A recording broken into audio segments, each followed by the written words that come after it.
एक घना जंगल था। उसमें एक पुराना तालाब बना हुआ था। वह तालाब गहरा भी था।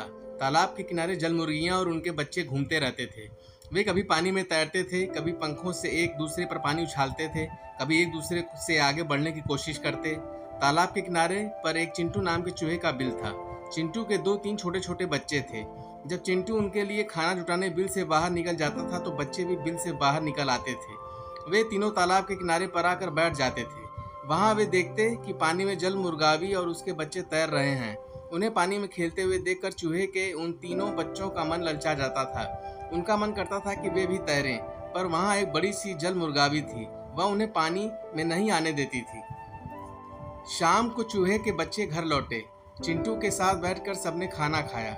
चिंटू के बड़े बड़े बच्चे का नाम था मिंटू। वह बोला, मुर्गावी काफी बड़ी खराब है। क्यों, क्या बात है बेटा, उन्होंने क्या किया? चिंटू ने पूछा। पिताजी, वह खुद तो सारे दिन पानी में खेलती रहती है। उनके बच्चे भी पानी में तैरते रहते हैं। उन्हें तो वह मना नहीं करती है। हम किनारे पर बैठे बैठे उनका खेल देखते रहते हैं। हमारा मन करता है कि हम उनके साथ खेलें, पर मुर्गावी काकी ने मना कर दिया। उन्होंने हमें तालाब में पैर तक भी नहीं रखने दिया। मिंटू की बात सुनकर चिंटू चूहे ने उसे समझाया कि बेटा, मुर्गावी काकी तुम्हारी भलाई की बात करती हैं। हम पानी में तैर नहीं सकते। पानी में जाएंगे तो डूब जाएंगे। तुम अभी छोटे हो, नासमझ हो, तुम्हें बड़ों का कहना मानना चाहिए। दूसरे दिन जब चिंटू बिल से बाहर चला गया तो उसके दोनों बच्चे भी बाहर निकले। इधर उधर घूमकर वे तालाब के किनारे आकर बैठ गए। बड़ी देर तक वे मुर्गावी के बच्चों का खेल देखते रहे। कुछ देर बाद बड़ी मुर्गावी खाना खाने चली गई।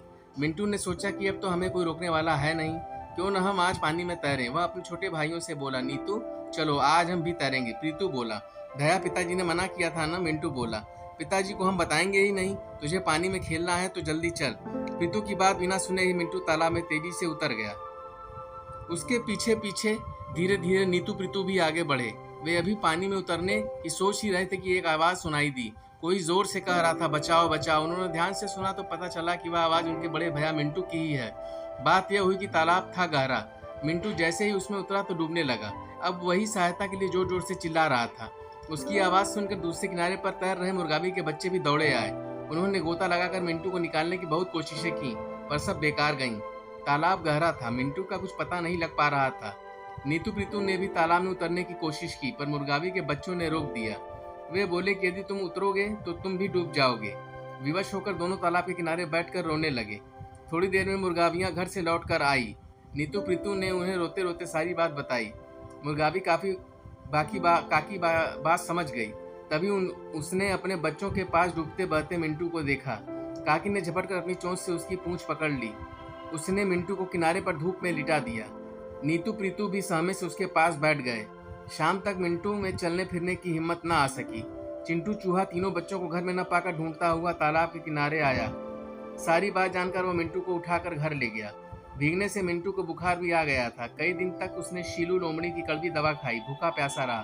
तब कहीं जाकर मिंटू ठीक हुआ। उसने और नीतू प्रीतू ने सोच लिया कि अब हम सदैव बड़ों की आज्ञा मानकर काम करेंगे। अगर आपको हमारे चैनल मोटिवेशनल वांट्स की ये कहानी अच्छी लगी तो आप इस चैनल को सब्सक्राइब करिए, लाइक करिए, कमेंट करिए और शेयर करिए। और सब्सक्राइब करने के बाद बेल आइकन को ऑल पे कर सेट करना ना भूलें। धन्यवाद।